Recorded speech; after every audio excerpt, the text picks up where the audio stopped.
us a little bit about yourself. Your story is well chronicled, but what is of interest to people is that you started off as… I haven't read that book, I don't know, I hope she's written nice things about me. She's written a very brilliant… Arundhati Subramaniam has written a very brilliant book. No, she's brilliant, but what's she written about me?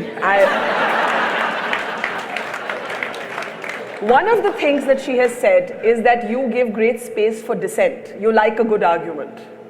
That you're not one of those dictatorial gurus. I don't know where is a dictatorial guru. I think most people have not met a guru, they've just seen calendar images and made conclusions. I don't think they've met any genuine guru. There are a whole lot of people who should have been temple priests who are good entrepreneurs and they've become gurus today. That's different, okay? Temple priests No, I'm who saying… have become good entrepreneurs. No, I'm saying… It's just another way of saying they're charlatans. That's a strong word.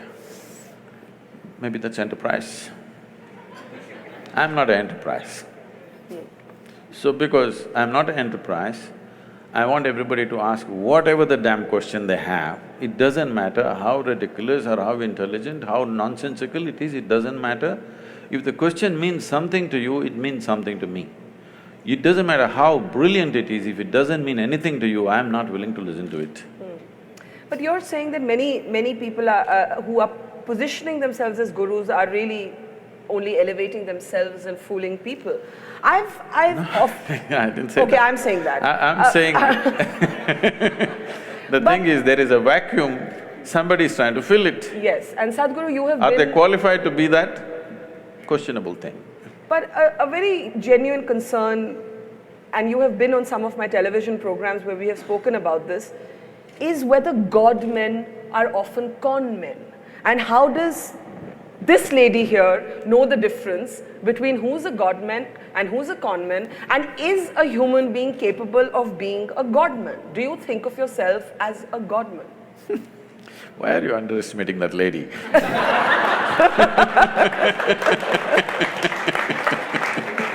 Okay, let it be my question. How do I spot the difference between a God man and a con man if I don't even believe that humans can be godly? I think humans can be brave and wonderful and inspiring, but I don't think that they have magical powers. See, did you ever see God having magical powers? No, I've never seen God. No, then why are you saying he must have magical powers? So first of all, this God-man is essentially a media-coined word. Nobody claims that he's a God-man, okay? Some are goddamn men, that's different. I don't think anybody has personally claimed I'm a God-man. I have not met anybody like that. Now, that's another kind of profession, putting labels on everybody, you know. Leaving that alone, what is it? This is a culture, you must understand, this is unfortunately all mixed up today. This is a godless culture, you must understand this. There has never been an idea of a god in this culture. Only in competition with what came from outside, because we saw they could rule us, they were dominant, and we thought we have to imitate their ways, we also started making it up to some extent, not successfully though. Yes, but we know the technology of God-making.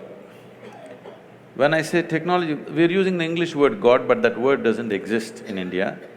Here we call them devas. What a deva means is, see, today media is projecting Tendulkar as a cricketing god. It's very appropriate to this culture, because if somebody excels beyond a certain level in any field, he may be a sports person, he may be a warrior, he may be an artist, he may be anything. If he excels beyond what normally average human beings think is possible for them, he goes, they recognized him as a deva and he is worth looking up to because he becomes a guiding light for them. That'll anyway happen, whether you like it, you believe it, you don't believe it, in every field, somebody rises, he becomes the light for the rest of the people. Yes.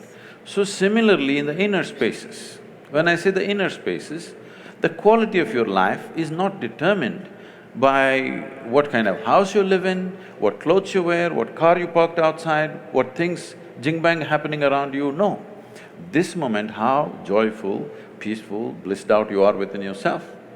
Now if I sit here, we are sitting here in the same space, breathing the same air, probably we ate the same kind of food. I don't know what you eat.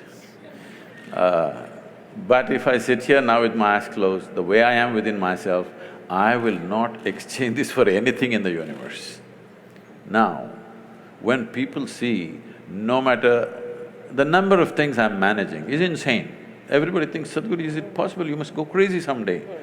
All volunteers, over 3 million volunteers, enterprises, businesses, okay, projects, mega projects on the street, all kinds of activity going on around the globe. If anybody has to go nuts, it's me, okay? Because all run by volunteers. Run by volunteers means nobody is trained for the job. And you can't fire them for inefficiency because they're volunteers, all right? And anytime, they come in anytime and do great things, anytime they'll walk away, all right? And nothing should collapse. Till now, I must tell you this, as we are sitting here, this day, probably little over 300 and odd programs, inner engineering programs are happening in the world. Never in the last 33 years, one program has been abandoned or has failed.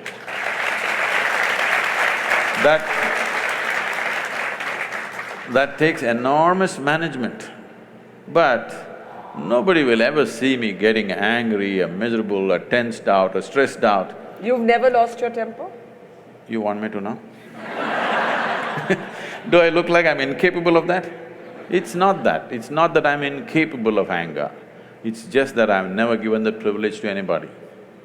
I have not given this privilege to anybody. They can make me happy, they can make me unhappy, they can make me angry, they can make me miserable. No, I kept these privileges to myself.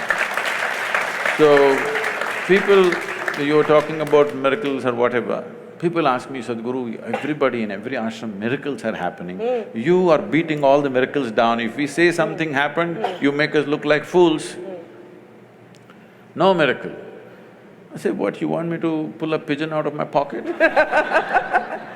If I pull a pigeon… there are No, if gurus who claim to do that, who have been challenged by I'll come to rationalists. this. If I pull a pigeon out of my pocket, I have a shitty pocket. And you have a bird. What are you going to do with this? You come to me, I will show you the miracle. I have thousands of people who are working 7 days a week, 16 to 18 hours every day. In the last 2, 5, 10 years, not a single moment of irritation, agitation, anger in their life. This is a miracle. This is a miracle we want to manifest. You don't want a miracle? I agree, this is a miracle. Yes. And not that pigeon. Do you have a pigeon in your pocket? Okay. I told you, I don't like a shitty I know, pocket.